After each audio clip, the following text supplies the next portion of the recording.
South Korea's president imprisoned. Argentina's ships and satellites seized. A multi-billion-dollar US government bailout. All tie back to one of the world's most brutal investors, Paul Singer. His hedge fund, Elliott, practices activist investing, finding trash investments and making them less trash. It's thrifting for millionaires. Singer's three-step plan has toppled governments, bankrupted nations, and ousted CEOs, all to make him and his investors billions.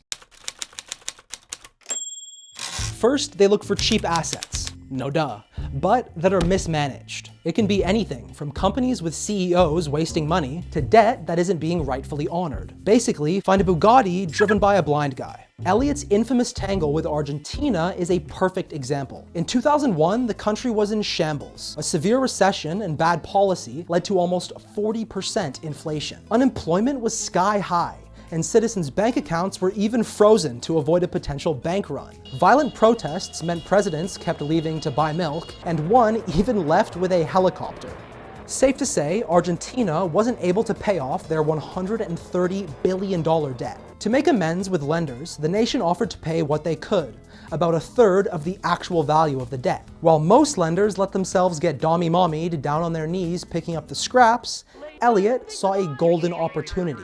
Before Elliott ever makes a move, they do rigorous research, spending years and interviewing hundreds. All this to figure out why a company is underperforming, or to find out the rights debt holders have, so they can squeeze every last tear from their targets. Elliott thought Argentina was being a cheapskate. Only 7 out of 10 children were starving. Investors shouldn't suffer. Those other 3 kids should. With Elliott's experienced legal team, they knew that they could fight in the courts for a better deal, and hopefully score a perfect 10. So they invested. They bought $100 million of Argentina's debt for just 20 cents on the dollar. Anyone can learn how to fix something, but it takes a unique skill set to get your way when the guy on the other side of the table is a multinational corporation or an entire country. It's the difference between knowing babies have candy you can just grab and actually getting the chloroform and taser to do it. Sometimes, Elliott's targets will happily concede to demands. Or, as Singer bluntly put it, sometimes you find that you're knocking on an open door. Sometimes there's a founder or a management team that's ready to sell out. But most kids won't just hand over their lollipop without a fight. And this is where Singer truly excels. Child tasing. Elliott fought the Argentinians in courts across the world for over a decade. If an Argentinian sneezed, Elliott had a vial ready to seize the droplets. They tried to take Argentina's central bank reserves, pension fund assets, SpaceX satellite contracts, and even an old-timey 3-mast boat after it docked in Ghana, presumably to start a new, extremely profitable venture in Somalian piracy. In 2015, after over a decade of back and forths, Argentina had another brutal bankruptcy, and citizens, tired of the country's debt, elected a new, investor-friendly president. This meant renewed negotiations, and Elliott finally got their payday, $2.4 billion, a 1,300% return. While beating an entire nation is impressive, Argentina is just the tip of the iceberg. Elliott has used this same playbook countless times, with less moral hesitation than Singer after allegedly choosing to stand in a public fountain and perform Singin' in the Rain while wearing a Native American headdress. I'm singing in the rain, just singing in the rain. For example, Elliott essentially held the president for ransom. Peru went bankrupt, and Elliott, a la Argentina, bought debt for pennies on the dollar. But there was a snag.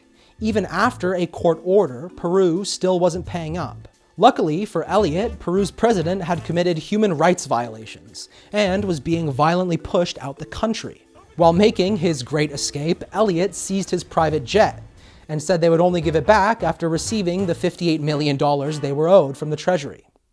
And it worked. After these wins with amateur league countries, Singer wanted to take on the big kahuna, the United States. Delphi Automotive once made key car components for GM in Detroit, but went bankrupt when the rest of the auto industry dried up. Elliott invested in debt from this already bankrupt company for 20 cents on the dollar. Seems like a strange play, until you remember the US was spending billions bailing out Detroit's automakers after the '08 recession. In an attempt to save jobs, GM offered to reintegrate Delphi and pay out 45 cents for each dollar of debt.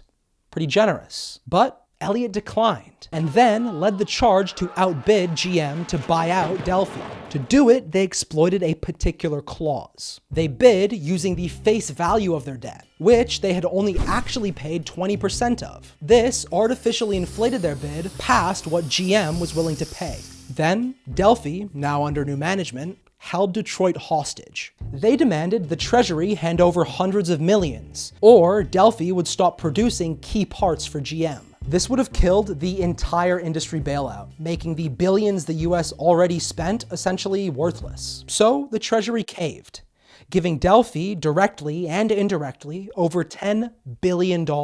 In return, Delphi fired every single union employee and then moved almost all operations to China, providing great benefit to the US taxpayer. They then went public at $22 a share, while Singer had bought in at 67 cents thanks to his little debt maneuver, netting Elliott over $1 billion. That wouldn't have existed if not for the US government's lovely little hostage payment. While they are obviously good at it, Elliott doesn't just play with governments.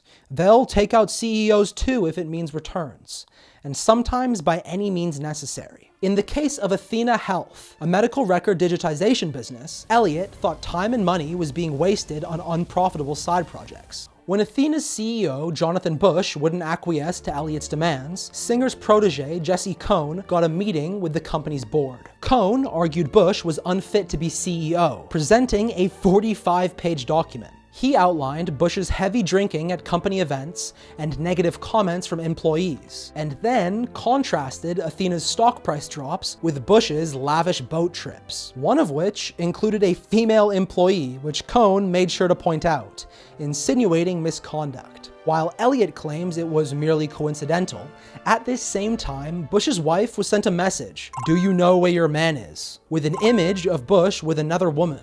And a journalist started asking Athena's employees about potential Me Too allegations against Bush. The last straw, however, was a Daily Mail article outlining Bush's abuse against his ex-wife from years ago, creating a media storm.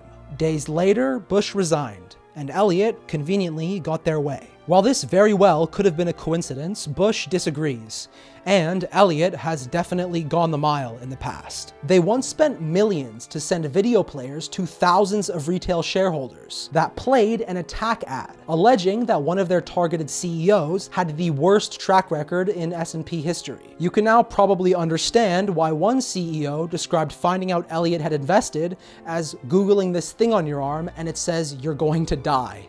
But heads of companies aren't the end.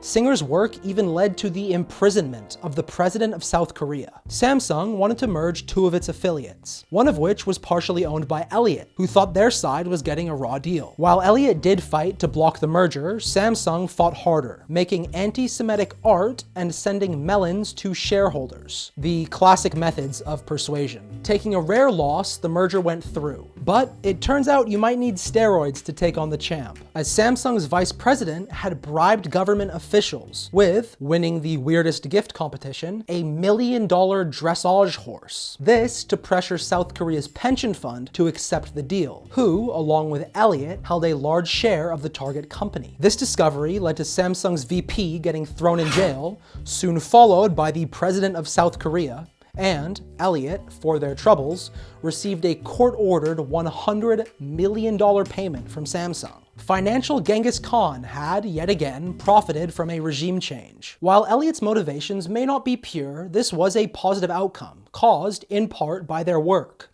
In fact, Singer himself will gladly self-fillet on how much good his firm does for the world. Many criticize Elliott's ilk, activist investors, for being too focused on the short term when investing in companies, famous for cutting costs and laying off workers. Singer points to a study that found higher long-term returns from companies with activist investors compared to peers without. And they help in the short term too. Just announcing Elliott has invested pumps stock prices. From his writings, Singer clearly thinks himself to be more a financial police officer than what his adversaries may call him, like financial or vulture lord. But to investors, morality doesn't really matter. Elliott manages over $70 billion, thanks to their impressive track record. A 14% average return after fees, with only 2 down years since they started over 40 years ago. An achievement few can claim. But now you have the steps to do exactly the same. All you need is several $100 million. Oh.